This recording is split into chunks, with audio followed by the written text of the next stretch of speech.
से मेरे सब बोलेंगे और जब आनंद आएगा आपको बोलते हुए कि मोल ना बैठे कोई। प्रभु से लगन लगाते चलो, प्रभु से लगन लगाते चलो, मन भक्ति में रमाते चलो, मन भक्ति में रमाते चलो। सबकी भलाई करके सदा, सबकी भलाई करके सदा, जग से भलाई कमाते चलो, जग से भलाई कमाते चलो। प्रभु से लगन लगाते चलो, प्रभु से लगन लगाते चलो, मन भक्ति में रमाते चलो, मन भक्ति में रमाते चलो। गहरा है सागर शीश धरी है, तेरे पाप की गागर। गहरा है सागर शीश धरी है, तेरे पाप की गागर। देख रहा तेरे कर्मों को ऊपर वाला प्रभुवर। देख रहा तेरे कर्मों को ऊपर वाला प्रभुवर। मन का ये जहर मिटाते चलो, मन का जहर मिटाते चलो, मन भक्ति में रमाते चलो, मन भक्ति में रमाते चलो। चाहे इस जगत में तेरा जिसने तुझे भरे माया, चाहे इस जगत में तेरा जिसने तुझे भरे माया। राम रतन धन छोड़ कर तूने झूठी पकड़ी माया। राम रतन धन छोड़ कर तूने झूठी पकड़ी माया। प्रभु की लगन लगाते चलो, प्रभु की लगन लगाते चलो, सबकी भलाई कमाते चलो, जग से भलाई कमाते। कल कल करके बीत गया पल, तेरा कल ना आया। कल कल करके बीत गया पल, तेरा कल ना आया। दीनों की सेवा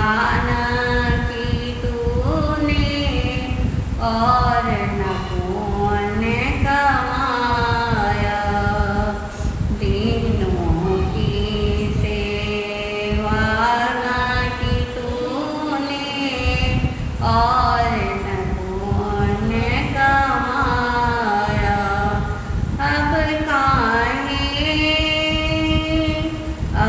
काहे तुम हाथ मलो, अब काहे तुम हाथ मलो, मने भक्ति में रमाते चलो, मने भक्ति में रमाते चलो, प्रभु से लगन लगाते चलो, ओ गुरु से लगन लगाते चलो, मने भक्ति में रमाते चलो, मने भक्ति में रमाते चलो, सबकी भलाई करके सदा, सबकी भलाई करके सदा, जग से भलाई कमाते चलो, जग से भलाई कमाते चलो।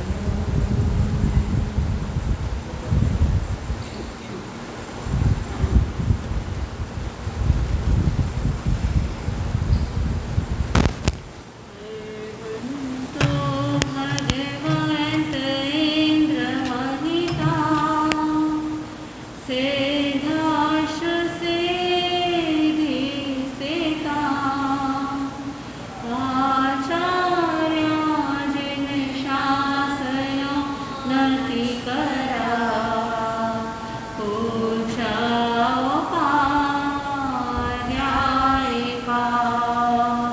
श्री सेनाद्य सुपाठिका मुनिवरा,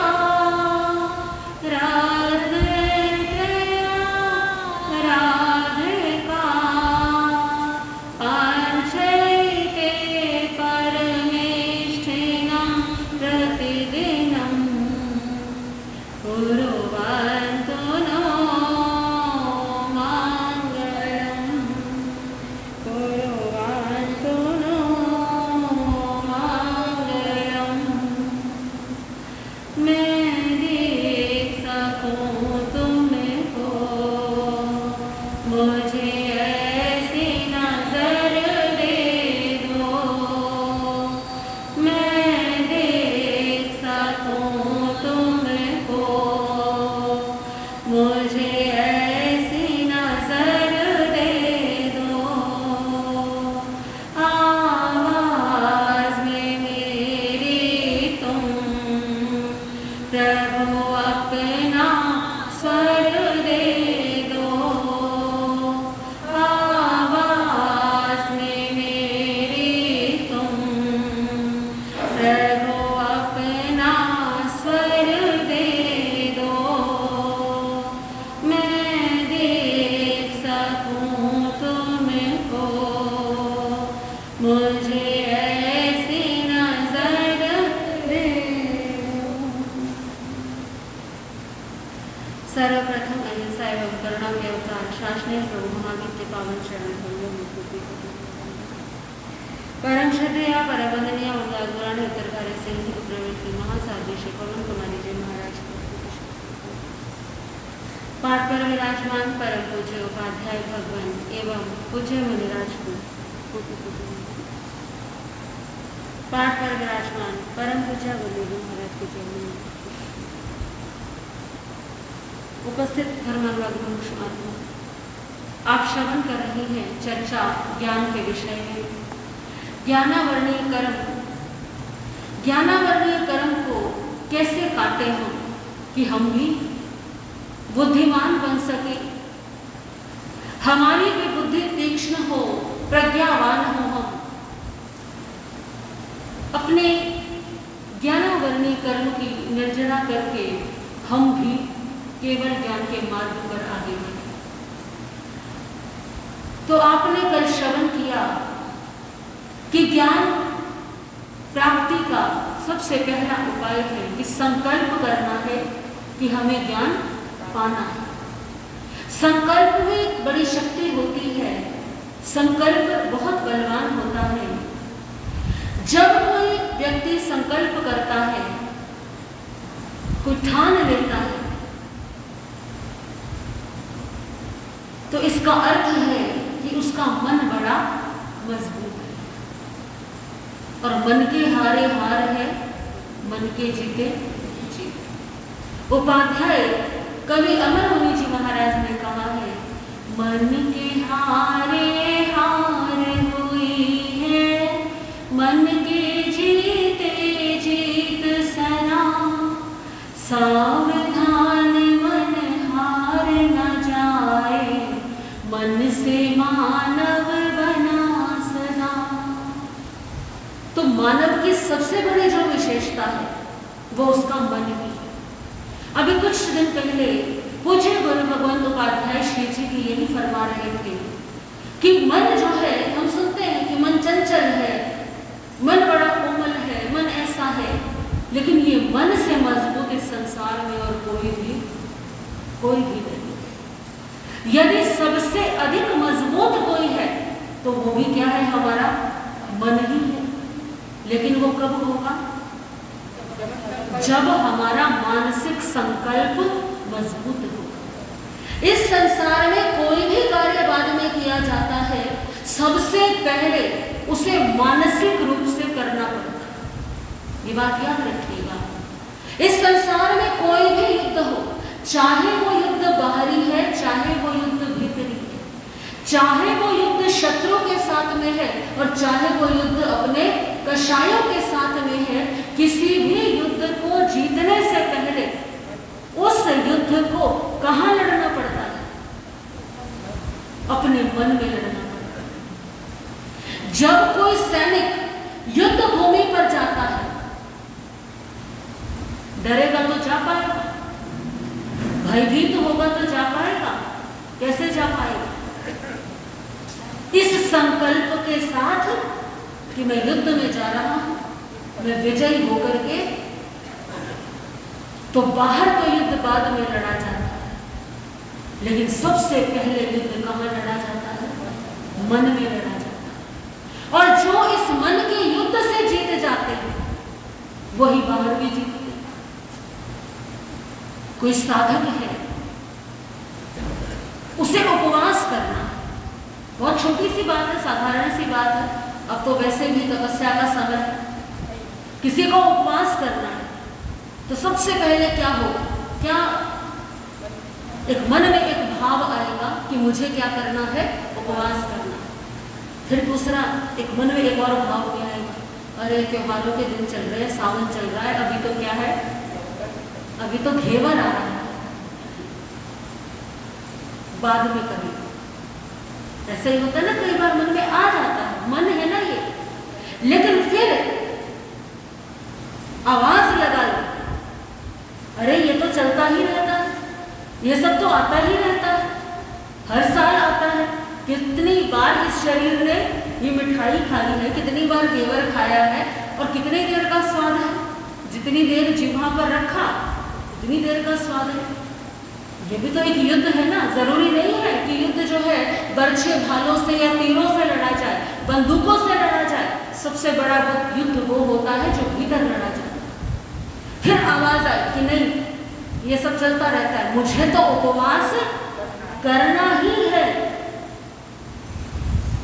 ये भाव जीत गया और उपवास हो गया। बताओ कितनी मुश्किल आई?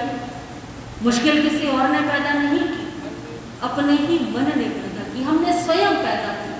तो जो व्यक्ति संकल्प करता है, आधी लड़ाई तो वो वैसे ही जीत जाता है।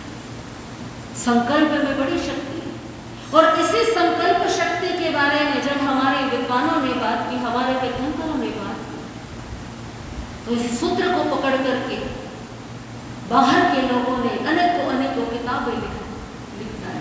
अवचेतन मन की शक्ति, न जाने कितनी। और वो आज के समय में बेस्ट सेलर बुक्स है।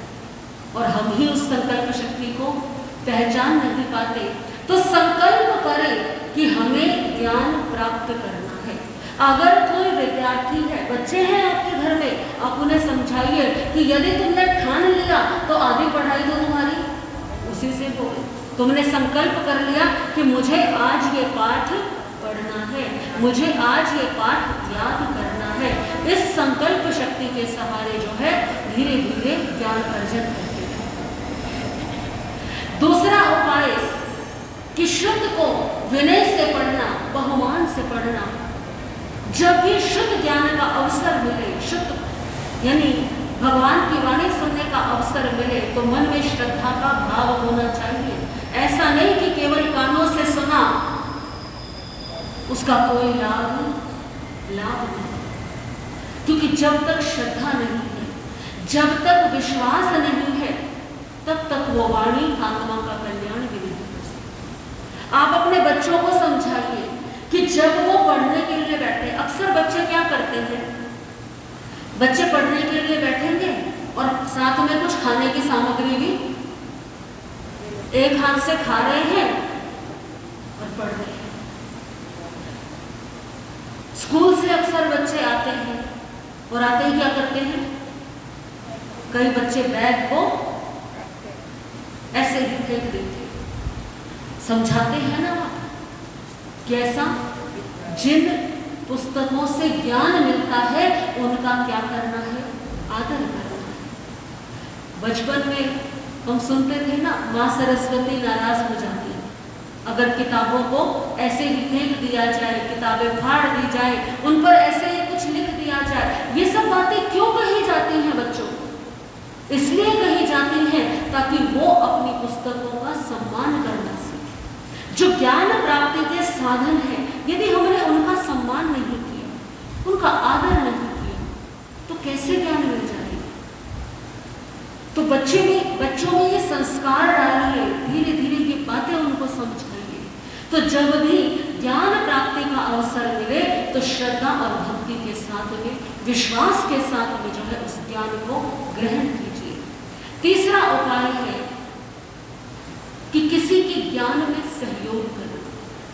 हम स्वयं तो ज्ञान प्राप्त करें ही, लेकिन दूसरों को भी क्या करें, कैसे सहयोग करें?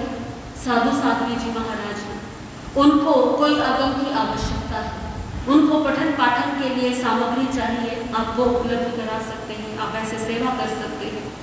कॉपी पेन रजिस्टर जो भी पाठ्य सामग्री उपयोग में आती है,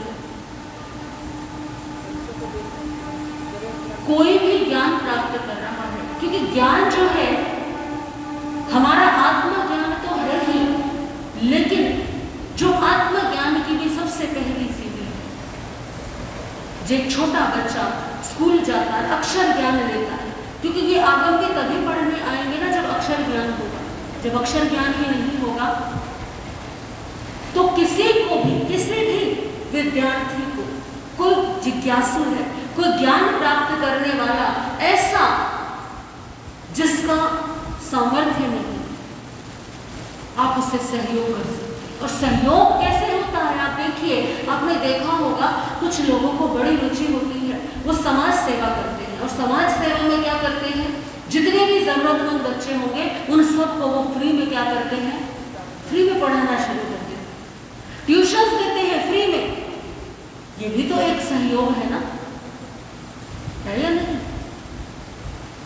आप सामर्थ्यवान हैं, किसी बच्चे की आपने स्कूल की फीस भरी, किसी को आपने जो है स्कूल की किताबें दिलवाई। आप याद रखिएगा ये बात, आप किसी को एक समय का भोजन देते हैं ना, तो आप उसका एक वक्त का पेट भरते हैं, लेकिन जब आप किसी को विद्या देते हैं, जब आप किसी को एजुकेशन देते हैं, तो उसके पूरे परिवार का हमेशा के लिए पेट भरते हैं। क्योंकि आप यदि किसी को केवल भोजन देंगे, वो अगले दिन फिर आप पर आश्रित रहेगा, लेकिन यदि आपने किसी को विद्या दे दी तो एक समय के बाद में वो अपना भरण पोषण करेगा, अपने परिवार का भरण पोषण करेगा, और यदि वो योग्य निकल गया तो न जाने उसके माध्यम से कितने कितने परिवारों का भरण पोषण हो जाएगा। तो आप ये भाव रखें कि मैं तो ज्ञान प्राप्त करूंगी, लेकिन मेरे माध्यम से कहीं शुद्ध सेवा में कर सकूं, कोई किताब ऐसी छपती हो जिससे कि ज्ञान की धर्म की प्रभावना हो, मैं उसमें सहयोग कर सकूं, मैं कोई लेखन का कार्य करके सहयोग कर सकूं, मैं किसी को पढ़ा सकूं। आपका समय है कितना, कई बार जो है फ्री टाइम होता है, फोन में जो है समय बर्बाद कर देते हैं, तो आप समय निकालिए, कोशिश कीजिए कि आपके आसपास यदि कोई ऐसा है तो आप उसको ज्ञान प्राप्ति में सहयोग दे सकें। और चौथा उपाय जो है ज्ञान भंडार का निर्माण करवाना, ज्ञान आराधक साधु साध्वी जी महाराज की सेवा करना, उनको शुद्ध ज्ञान प्राप्त करने में सहयोग करना। हमारे एक बड़ी विडंबना है, हम जब भी स्थानकों में जाते हैं, अनेकों स्थानकों में कई बार देखने को मिलता है कई जगह पर कि किसी भी स्थानक में एक व्यवस्थित लाइब्रेरी नहीं। आज यदि आपसे पूछा जाए कि आपके स्थानक में पूरे के पूरे 32 आगम हैं, तो आपको मालूम है कि 32 आगम है या नहीं? और जबकि हमारे आगम ही हमारे लिए क्या है? इस अवसर्पिणी काल के पंचम आर्य में तीर्थंकर हमारे पास नहीं है। गुरु भगवंतों के माध्यम से हमें ज्ञान मिल रहा है, लेकिन भगवान की वाणी कहाँ है? संकल्प आगमों में। तो आगमों को कितना व्यवस्थित रखना चाहिए, कितना सुंदर तरीके से रखना चाहिए। लेकिन मैं देखती हूँ कितनी बार ऐसा होता है कि स्थानक की जो अलमारियां हैं उसमें ऐसे बेतरतीब जो है किताबें पड़ी हुई होती है। किसी ने किताबें निकाली, ऐसे ही बिखरी हुई छोड़ी, कोई किताब लेकर के गया, वापस नहीं होती। बहुत से स्थानकों में प्रेरणा देनी पड़ती है कि आप अपने स्थानक का जो आपकी किताबें हैं उनको व्यवस्थित रखिए। जो किताबें छपवानी है वो बाद की बात है, जो पहले से छपी हुई है, जो आगम हमारे पास में है, आप देखना अपने स्थानक में जाकर के, कई स्थानों पर ऐसा होता है। मेरी अक्सर चातुर्मास में ये प्रेरणा रहती है कि हमारी बहनें जो हैं, जो हमारा ज्ञान भंडार है, जो हमारी अलमारी है, जो लाइब्रेरी है, उसको व्यवस्थित करें। धूल मिट्टी से सनी हुई किताबें रखी रहती हैं। हमारे घरों में पत्रिकाएं आती हैं, अक्सर हम उठा करके उनको स्थानक में छोड़ जाते हैं। ये भी नहीं देखते कि वो कैसे पड़ी है, कितनी अविनय, कितनी उनकी अशाधना हमारे द्वारा हो रही है। कई बार तो पुरानी किताबों में जीव उत्पत्ति भी हो जाती है।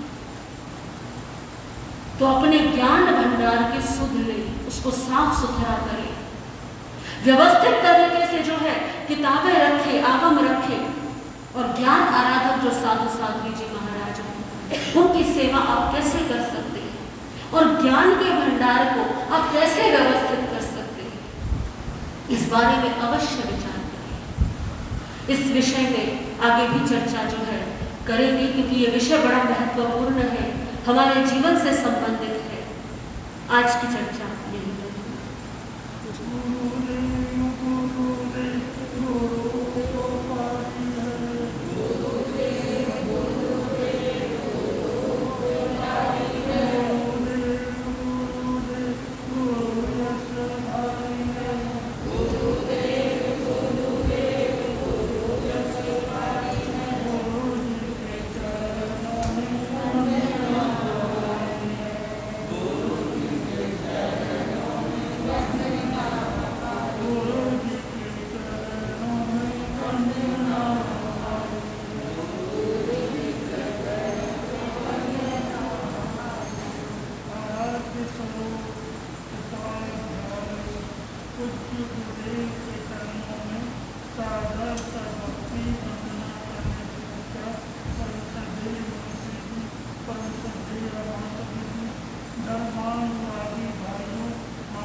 मन के जीते जीते के आधार चातुर्मास में यानी दीपावली के बाद ज्ञान पंचमी आती है और तो ज्ञान पंचमी का महत्व हमारे यहाँ निबंधों में श्वेतांबर को परंपरा है। श्वेतांबर में शुद्ध पंचमी बोलते हैं और हमारे यहाँ ज्ञान पंचमी बोलते हैं। तो शुद्ध को तो ज्ञान पंचमी की बात रहती है।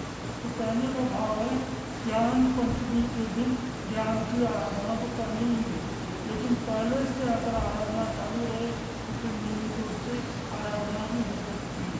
ज्ञान की आराधना करना बहुत बड़ा काम है और ज्ञान की आराधना के लिए अन्य दृष्टि से सामूहिक की जरूरत होती है और आभ्यंतर दृष्टि से मन की जरूरत होती है। तो मन के द्वारा तो ज्ञान की आराधना करते हैं, हर कार्य सफल नहीं होता है और मन के जीते जीवों की उतारने के बाद ज्ञान पंचमी के लिए ज्ञान की आराधना की जाती है और ज्ञान की आराधना के लिए मन को एकाग्र करना सबसे कठिन है। मन को एकाग्र करना वास्तव में कठिन है। मन है मन 40 से एक मन है, 40 सीढ़ी वाला ऐसा हमारा जो मन है, मन के द्वारा मन को एकाग्र करके ज्ञान की आराधना करें। और ज्ञान की आराधना में सबसे पहले मन से मन वचन और काया तो पहले तो शरीर से सीख लगे, चाहे कुर्सी को बैठो चाहे आसन से बैठो, यानी आसन हमारा फिर होना चाहिए। एक मुद्रा में बैठना है और एक मुद्रा में जब तक नहीं बैठेंगे तो सारा मामला जाना होगा। तो मन को एकाग्र करने के लिए सबसे पहले आसन से होना चाहिए, चाहे कुर्सी को बैठो नीचे बैठो। चेयर में सभी चेयर में नहीं, चेयर नाम ही क्या चेयर में, चेयर तो होगी मेरा होगी, चेयर में उनको पढ़ना तो पड़ता है की बात, लेकिन सबसे पहले आसन को करना चाहिए। आसन हमारा सजा हुआ है, एक आसन से बैठने का अभ्यास भी होना चाहिए और एक आसन किसी को बैठो भी एक आसन से और नीचे बैठना तो भी एक आसन से। तो आसन मिलेगा तो हर कार्य आगे से आगे करता जाएगा।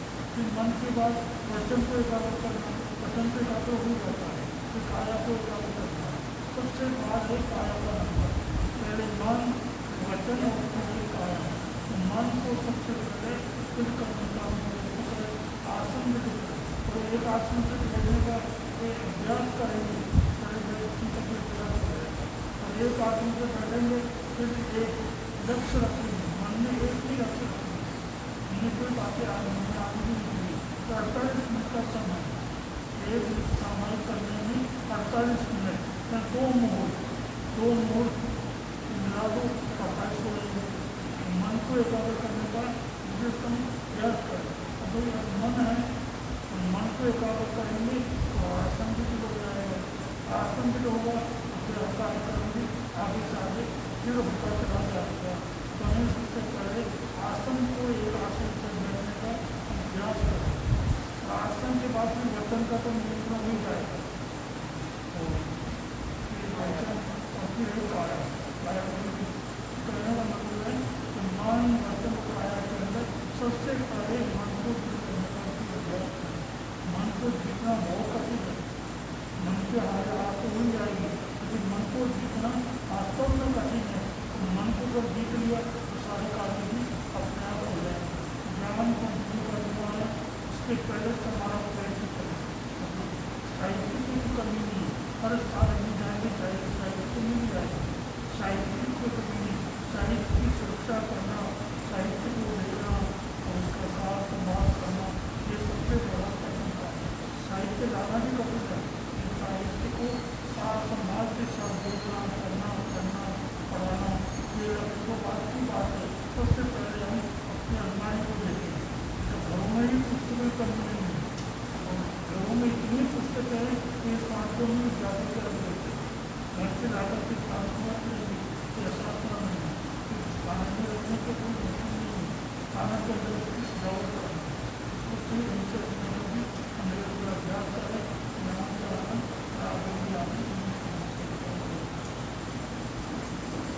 सभी मिलकर के 2 पंक्तियां गुनगुनाएंगे।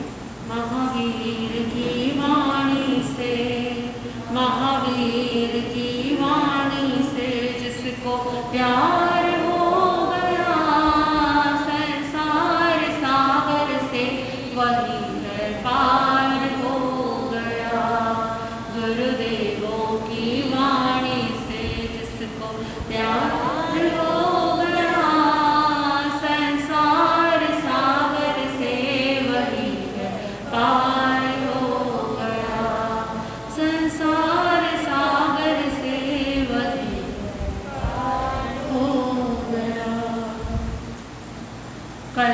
रविवार का दिन है। चिंतामणि श्री पार्श्वनाथ भगवान माँ पद्मावती की आराधना कल सभी मिलकर के सामूहिक रूप से करेंगे।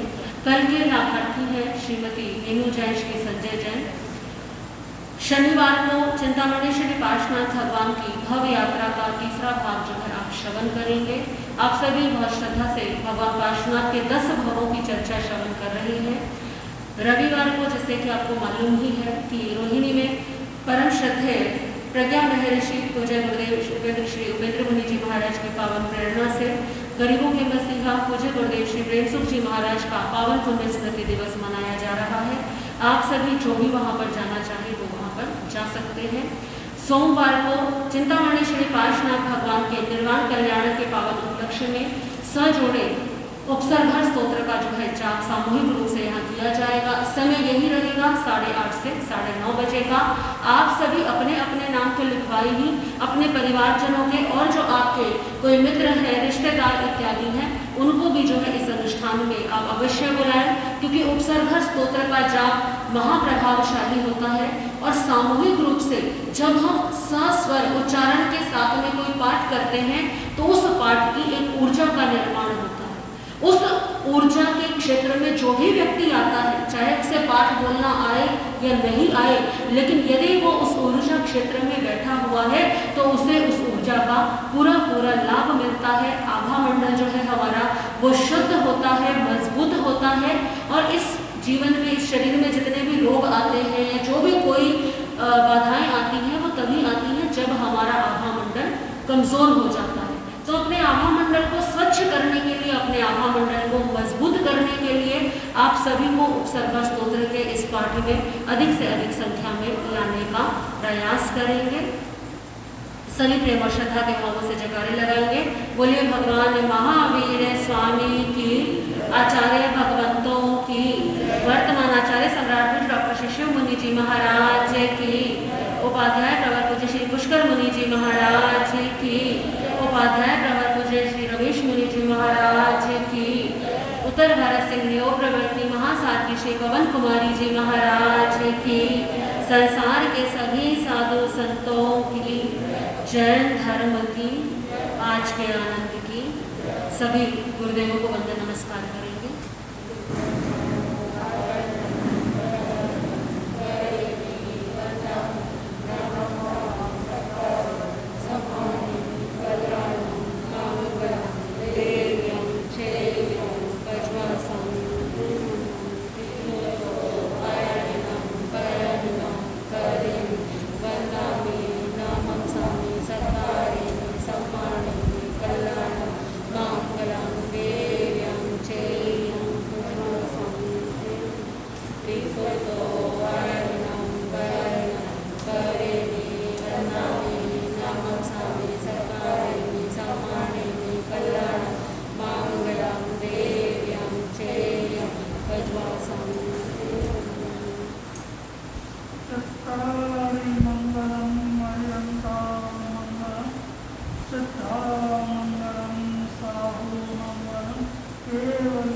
ये